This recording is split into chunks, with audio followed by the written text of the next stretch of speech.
स्वागत है, स्वागत है, स्वागत है, स्वागत है। धन्य हमारे भाग्य हुए आज जो आज पधारे हैं। आपके दर्शन पाकर तो बदले अपने सितारे हैं। धन्य हमारे भाग्य हुए आज जो आज पधारे हैं। आपके दर्शन पाकर तो बदले अपने सितारे हैं।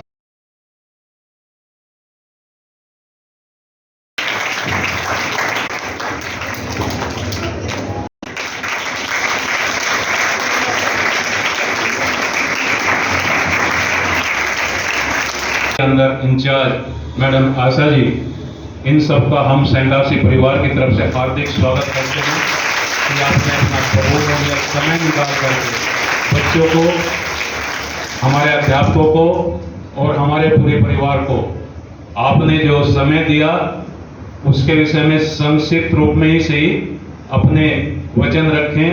हम हमारे विद्यालय का तो हम जहाँ तक कहेंगे हमारे लिए तो प्रथम महिला है, चाहे वो बच्चियां हैं चाहे हमारी टीचर्स हैं। इसके अंदर आज के समय में महिलाएं बच्चियां सब काम कर सकती हैं, चाहे वो आर्मी ऑफिसर्स हो, चाहे वो पुलिस डिपार्टमेंट्स हो, चाहे आपका डॉक्टर इंजीनियर्स, चाहे आपका जो है किसी भी फील्ड में ऐसा कोई फील्ड नहीं कि आज कोई लड़कियां कोई काम नहीं कर सकती, चाहे वो किसी भी धर्म से हो।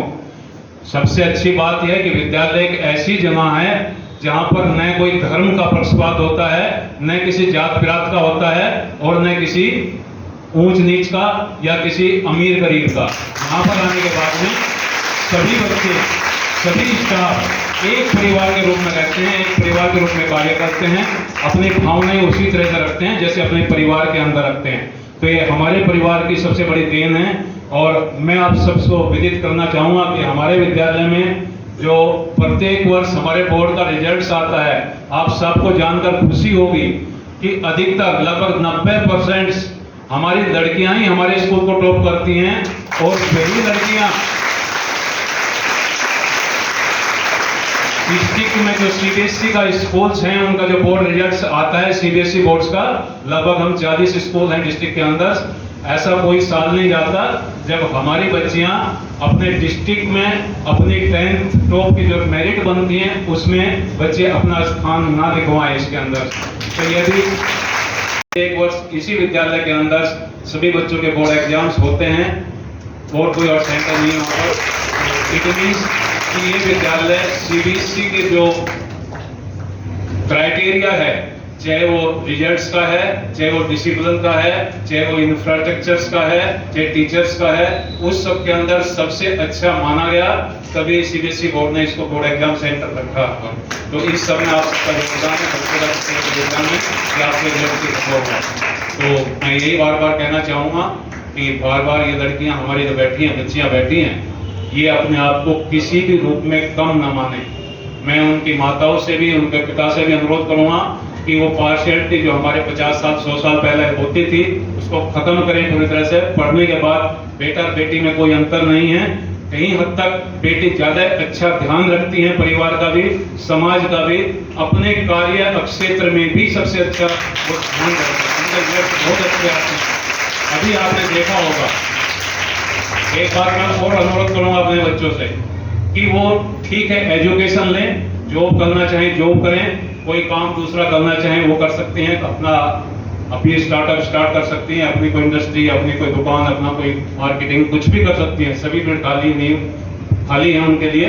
लेकिन उनसे एक अनुरोध करूँगा, कुछ बच्चियाँ बड़े होने के बाद में जो हमारे भारतीय समाज की परंपरा है, जो हमारे परिवार की, जो हमारे धर्म की है, उसको थोड़ा सा ओवर लुक करती हैं। मैं उनसे अनुरोध करूँगा कि अपनी ड्रेस कोड के अंदर हो, चाहे आपके व्यवहार के अंदर हो, आपका व्यवहार विद्यालय के अंदर हो, आपका व्यवहार आपके घर के अंदर हो या मार्केट्स में है, वो अपने इस बात का ध्यान रखें कि हम भारतीय समाज में अपना जीवनचर्या पूरी कर रहे हैं। हमें भारतीय समाज की जो परंपराएं हैं उन्हें निभाना चाहिए। हिंदू धर्म है तो हिंदू के लोग, मुस्लिम है तो मुस्लिम के लोग अपने धर्म को भी, अपने समाज को भी हम उन परंपराओं का ध्यान रखना चाहिए, जिससे बड़ों को कोई दुख ना हो, कोई कष्ट ना हो उसके अंदर। आपने देखा होगा अभी जो चंद्रयान 3 गया आपका, उसमें हमारी लेडीज साइंटिस्ट भी बहुत थी। जेंट्स तो उसके चेयरमैन थे इसरो के, स्वामीनाथन जी, लेकिन जो साइंटिस्ट थी लगभग जितने जेंट्स थे उतनी लेडीज साइंटिस्ट थी। आपने उनके फोटोग्राफ देखे होंगे, टीवी के अंदर देखा होगा, सभी साइंटिस्ट साड़ी के अंदर थी, अपना जो तिलक जो उनके धर्म के अनुरूप है उसे लगाया हुआ था। आप सोच सकते हैं वो कितनी विद्वान हैं, कितनी होशियार हैं, उनका IQ कितना ऊंचा है। इसके बावजूद वे अपने भारतीय समाज को सर्वोपरि मानती हैं। जीन्स भी पहन सकती थी, स्कर्ट भी पहन सकती थी, कोई और भी ड्रेस पहन सकती थी, वेस्टर्न यूपी की पहन सकती, लेकिन उनकी मानसिकता तो वही है जो भारतीय नारी की होनी चाहिए। तो हम उम्मीद रखते हैं कि हमारी बच्चियां भी बड़ी होकर के अपने इस भारतीय समाज की नारी का जो है सम्मान रखेंगे। धन्यवाद। प्राय आपने देखा होगा कि आते जाते बच्चों के साथ छेड़छाड़, या रास्ते में आते जाते समय लड़के या कोई भी पुरुष अगर आपको कोई छींटाकटी करता है, छेड़छाड़ करता है, तो आप इसके लिए चाहो तो मेरा नंबर ले लो, मुझे बताना। वैसे तो हम कस्बे में घूमते रहते हैं कि हमारे बच्चों के साथ कोई ऐसी बात ना हो।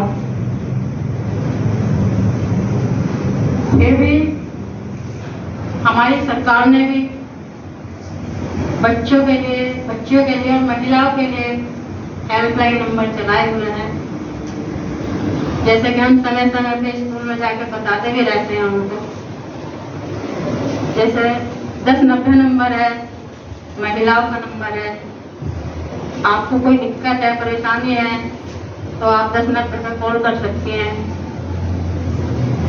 1090 कॉल की जो जानकारी है उसकी विशेषता ये है कि इस नंबर को केवल महिलाओं द्वारा ही सुना जाता है और इस नंबर पर केवल महिला ही कॉल कर सकती है, कोई और कॉल नहीं कर सकता। आप जिस नंबर से फोन करेंगे वो नंबर आपका जो है गोपनीय रखा जाता है, आपकी पहचान को उजागर नहीं किया जाता है। और एक नंबर है हमारा 181। जैसे हमारी बच्चियां जो हैं कहीं मान लिया बाहर पेपर देने जाती हैं, तो रास्ते में उनको लेट हो जाती है, रात में कहीं इधर उधर उनको ना भटकना पड़े, ना रुकना पड़े, क्योंकि अगर वे कहीं अनजान जगह कहीं ऐसे रुक जाती हैं तो उनके साथ कोई ऐसी घटना घटित हो सकती है। इसीलिए वो कहीं अगर जिले से बाहर हैं, अकेली हैं, कहीं उनका रिश्तेदार या कोई नहीं है, तो वो एक नंबर है 181, उस पर जो है फोन करके वहाँ आश्रय ग्रहण कर सकती हैं। प्रधानाचार्य, सभी शिक्षिकाएं और कस्बा इंचार्ज यूनिस जी और आशा जी और हमारे आयोजक अमर उजाला, सभी का मैं हार्दिक अभिनंदन और वंदन करता हूँ। महिला सशक्तिकरण का कार्यक्रम हमेशा शासन प्रशासन द्वारा चलाया जाता रहा है और इस कार्यक्रम के माध्यम से हमेशा महिलाओं को जागरूक किया जाता है। जैसा कि अभी आशा जी ने बताया कि छींटाकशी और इत्यादि के लिए शासन ने बहुत सारे दूरभाष नंबर दिए जिस पर शिकायतें करके दर्ज कराई जाती हैं। हमारी महिलाएं, इनको जननी का नाम दिया गया है, मातृशक्ति है, और इस प्रांगण में जितने भी हमारे ये बच्चे बैठे हैं, ये कल के भविष्य हैं, ये किसी न किसी सेक्टर में अपना नाम ऊंचा करते हैं। हम अगर स्वतंत्रता के पहले की बात करें तो हमारे समाज में बहुत सारी कुरीतियां विकृतियां व्याप्त थी, जिसको धीरे धीरे हम लोगों ने आधुनिकता के कारण हमारे समाज की कुछ विकृतियां कुरीतियां दूर हुई हैं और महिला और पुरुष अब एक समान पटल पर आ रहे हैं, क्योंकि ये देश हमारा पुरुष प्रधान देश है और हमेशा महिलाओं को कहा गया है कि गीता में और शास्त्रों में कहा गया है कि जहाँ महिला का आदर होता है वहाँ लक्ष्मी विराजमान करती हैं। और कोई भी आप धार्मिक संस्कार करते हैं तो तब तक पूर्ण नहीं होता जब तक कि महिला उसमें सम्मिलित नहीं होती। तो महिलाओं को हम लोग किसी भी स्तर पे दूर नहीं रख सकते हैं। आज महिलाएं हर क्षेत्र में, चाहे वो विज्ञान का क्षेत्र हो, चाहे कृषि का क्षेत्र हो, चाहे IAS PCS का हो, हमारे देश की सर्वोच्च सेवा जो IAS है उसमें बहुत सारी महिलाएं भाग ले रही हैं और टॉपर भी रही हैं। इससे ये साबित होता है कि हमारी बच्चियां पढ़ने में बहुत ही अच्छी हैं और आगे हैं।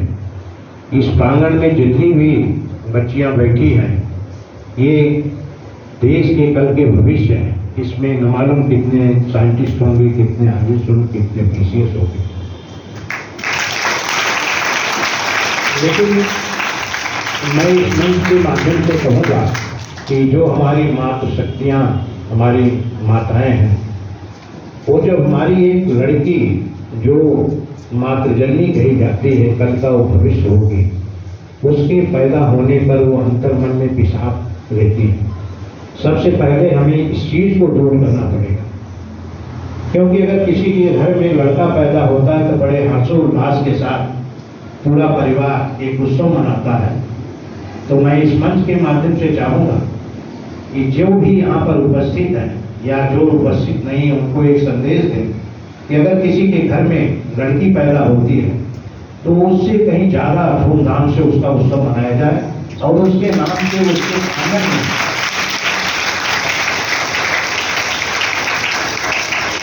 उसके नाम से, उसके घर में, उसके प्रांगण में एक ऐसा वृक्ष लगाया जाए ताकि वो हमेशा लड़की को याद किया जाए।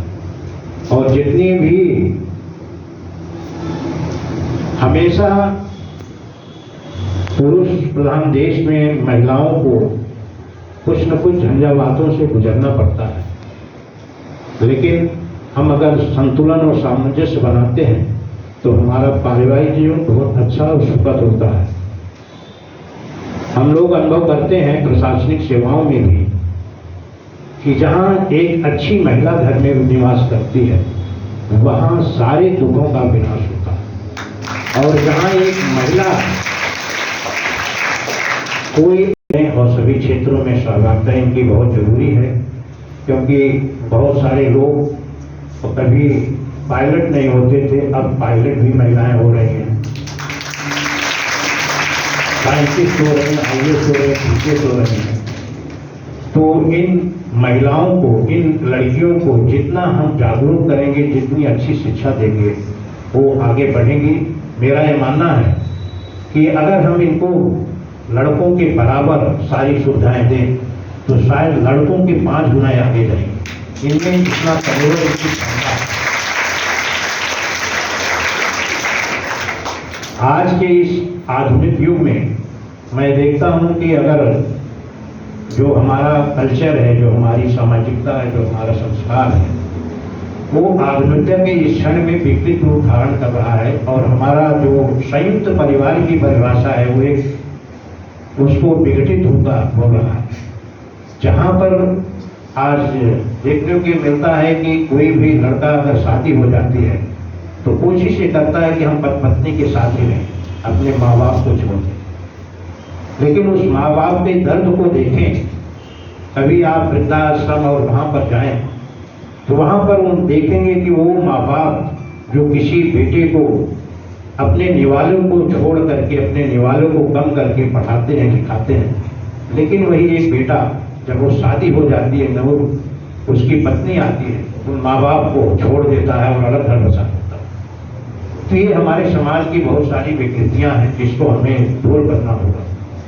हमारे हिंदुस्तान का संस्कार और कल्चर बहुत ही मजबूत है और शायद विश्व में ऐसा कोई कल्चर नहीं है जो हमारे हिंदुस्तान में है।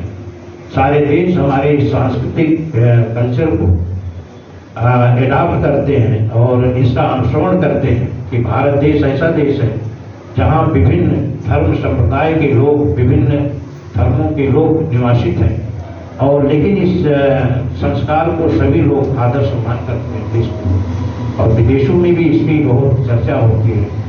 हमारे माननीय प्रधानमंत्री जी और माननीय मुख्यमंत्री जी का हमेशा ये संदेश रहा है कि जो हमारी बच्चियां हैं, जो हमारी लड़कियां हैं, उनको ज़्यादा से ज़्यादा शिक्षा दी जाए ताकि वो पुरुषों से अलग अधिक उन्नति करें, प्रगति करें। और सरकार द्वारा कन्या सुमंगला योजना पर भी बहुत विशेष ध्यान दिया जाता है, और इसके तहत उनको आर्थिक अनुदान भी दिया जाता है। हमारे पत्रकार बंधुओं से मैं अनुरोध करूंगा कि अपने पत्रकारिता के माध्यम से हमेशा इस तरह के विद्यालयों में कार्यक्रम कराएं और आयोजित करें, ताकि एक तरह से माहौल बनेगा, और कि अपने कैंपस में इस तरह के जरूर कार्यक्रम आयोजित करें कि ताकि बच्चों में जो एक तरह से ड्रग्स और नशीले पदार्थों के सेवन की आदतें जागृत हो रही हों न हो, और हमारा देश, हमारा प्रदेश जो है नशा से एकदम मुक्त रहे। जय हिंद, जय भारत। सुगंध राहुल मेमोरियल ट्रस्ट, उसकी ओर से जो बच्चे टॉप करते हैं 90+ लाकर, उनको सर के द्वारा 51 हजार की जो स्कॉलरशिप दी जाती है उन बच्चों के हाथ में।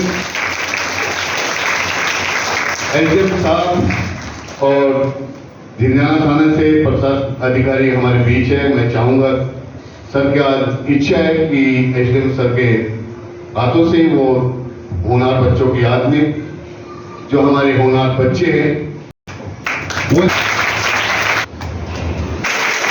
रखेंगे।